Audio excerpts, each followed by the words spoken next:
Game resumed. Ladies and gentlemen, welcome to the first game between Tactical Executives and Zeus5 Clan Wars. Now, in the first game, we have Primal versus Arbiter on Yonsu. So, this is our first attempt at casting, me and my buddy Fox here.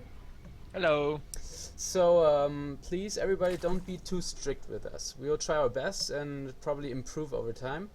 And yeah, thank you for watching, everyone who's watching, and enjoy. So, Fox, what do you think this game is gonna happen?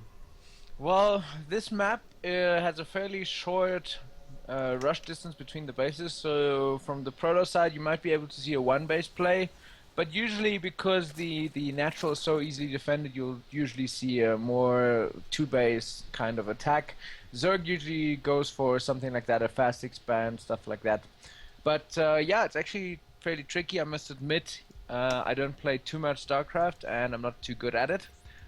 So strategy-wise, I would have to be honest, I'm not 100% sure. Additionally, I have to add for everyone out there, I'm a Terran player, so especially this matchup, I'm not too 100% sure to see that. But long story short, probably something like a gateway push, blink stalk, or something like that could happen.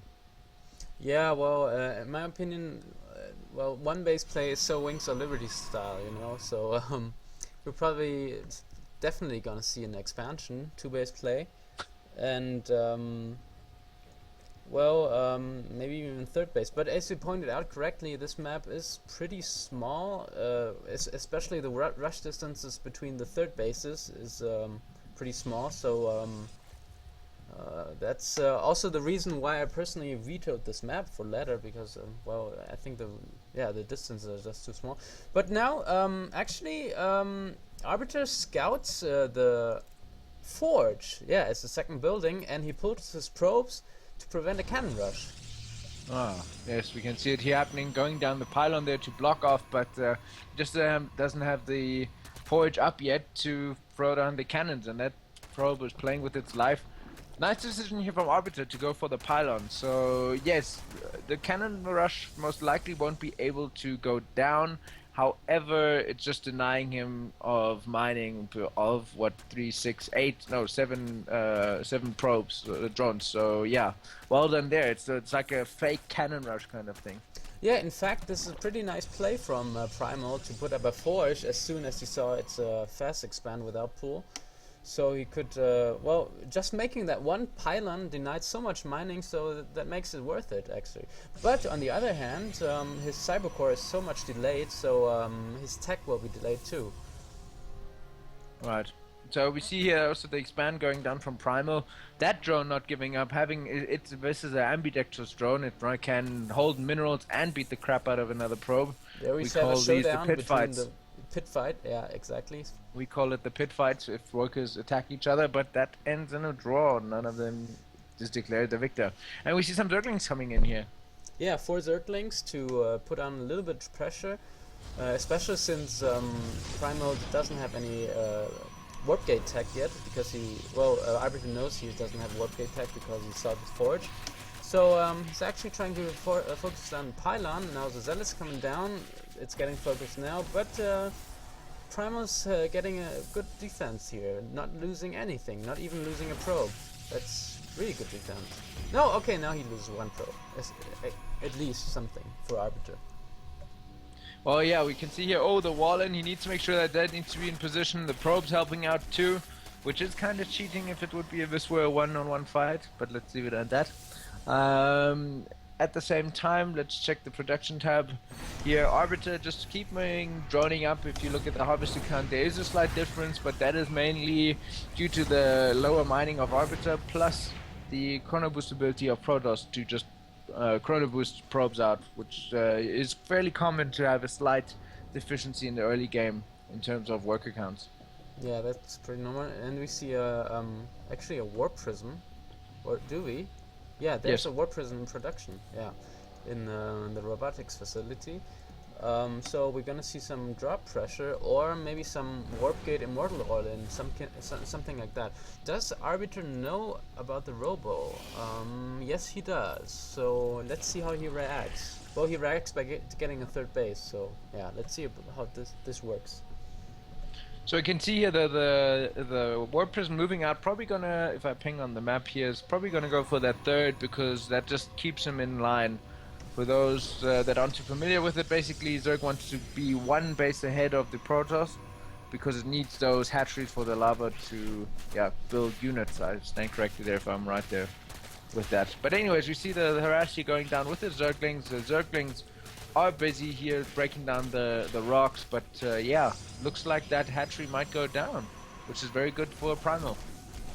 Yeah, actually, this cannon rush thing, this pylon placing wannabe cannon rush thing, put Arbiter pretty far behind, because usually the third base would have been up for a couple of minutes now, and he would have been much more ahead in drones, but he isn't. So, and now he's even losing his third. So this is a very bad position for Arbiter, and a really, well, from Zerg perspective, since I'm a Zerg player, it's a really annoying play from Primal.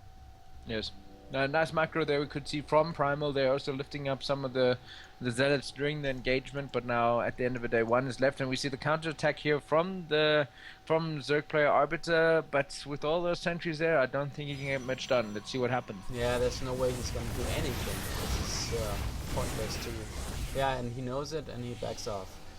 So and he knows he's pretty far behind, so yeah, it's difficult in this position as Zerg. He's trying to take a third again. Yeah. We see at the same time here the Hydra is then going down to combat the Warp Prism, I would say, and also the high DPS of the Hydralist. I think that works quite well. Yeah, especially against Immortals. They're pretty much, well, you could say the counter to Immortals, but on the other hand, well, Hydras are so squishy, they die to anything, you know? Glass cannons! Yeah, exactly, and they used to be so good in StarCraft 1. Yeah, right? They used to be the backbone of the army, like it was so cool. 75 minerals and 25 gas, yeah. It was like no cost, half the cost as the Hydralist now, faster, I believe. Yeah, more damage on it. I'm not sure about the exact damage, no, but it was not more damage. The Hydralist now has more damage. That's okay. A fact. But I just it was so stable back in StarCraft 1, exactly. where it's just like, yeah, I've got the Hydra army with Zerglings, and you used to kick ass and take names with that. Yeah, but now that Zerg have roaches, you know, so Blizzard thought, well, we gave you roaches, so you don't need Hydralists to be good anymore. Oh, somebody is sore about that. Yeah, I hate. Well, I'm not a fan of Hydralists, so. Okay. I do love the DPS. Anyways, you see the push here going out from Primal to deny here Arbiter's third. And pretty good force fields. Yeah, really good force fields. To split the army there, you need to be careful. Time Warp going down as well, which is very nice. Those Hydras off creep will be even slower. There's one Hydra behind the force fields in front of the Protoss army and think, oh my god, like, get me behind the force fields. Oh god, I don't want to die. Nice snipe there from the Hydras there to take out the Warp Prism. Yeah. But they're just zealots, and those force fields, okay, weren't the best force field this time. Only managed to kill 2 Zerglings, but again, it's denying a third of Arbiters. That's really annoying. Putting him far behind. And I'm sure Primal might be gearing up, unless he's doing more pressure, might be looking forward to getting his own third. Yeah, especially in this phase of the game, Zerg do have to get a third base to have more income than the Protoss, because, well, with the force fields and all, the Protoss army is just more cost efficient than any Zerg army at this stage. So without the higher income, well, he has even fewer drones, so with the lower income, this is looking pretty bad for Arbiter. Plus all those sentries in that army for force fields for any future engagement, he'll just throw down those force fields, which we might even see now, and there's not much that Arbiter can do against it. You see here the two-prong attack, but again, as I mentioned, those force fields is really keeping those Hydras at bay.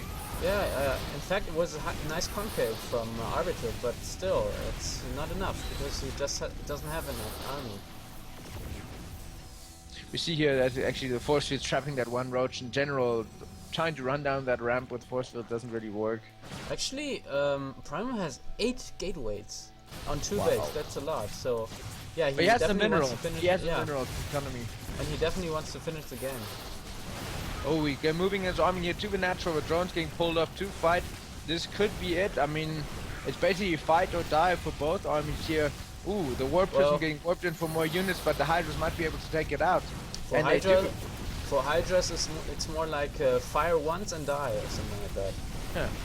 Wow, somebody's really butthurt Bethany about that. Now, this looks pretty strong. I mean, those Immortals dishing out a lot of pain and damage to the hatchery. And there's a GG. I assume you, as a Zerg player, can, I can relate. identify with that. Yeah. Mind you, I would understand the frustration if my third kept getting cancelled. I mean, he never ever established third base. Especially a Protoss player with good force fields is just so extremely dangerous for a Zerg player. In the early game. Yeah, exactly. Or mid to early to mid game, because if you're good with force fields, you can do a lot of stuff with them. So with the Protoss army, be extremely cost efficient. So it's pretty important, I think, for a Protoss player to learn to cast force fields. Well, you can see that army or cost efficiency if you go to units lost. There we have it. Wow, almost double the units lost for Zerg. Yeah, that's to be expected. After all, Immortals are immortal, right? Yeah. I heed the call. Yeah, exactly. Glory is eternal. Yeah, exactly. So, anyways. well, thanks for watching, guys. Next game will be me against Primal, and yeah, I hope you guys will be watching again. It's me. Anyways, you guys enjoy. Let us know what you like, what you don't like. We'll see if we can improve. Let us know, and see you guys for a second game. Yeah, see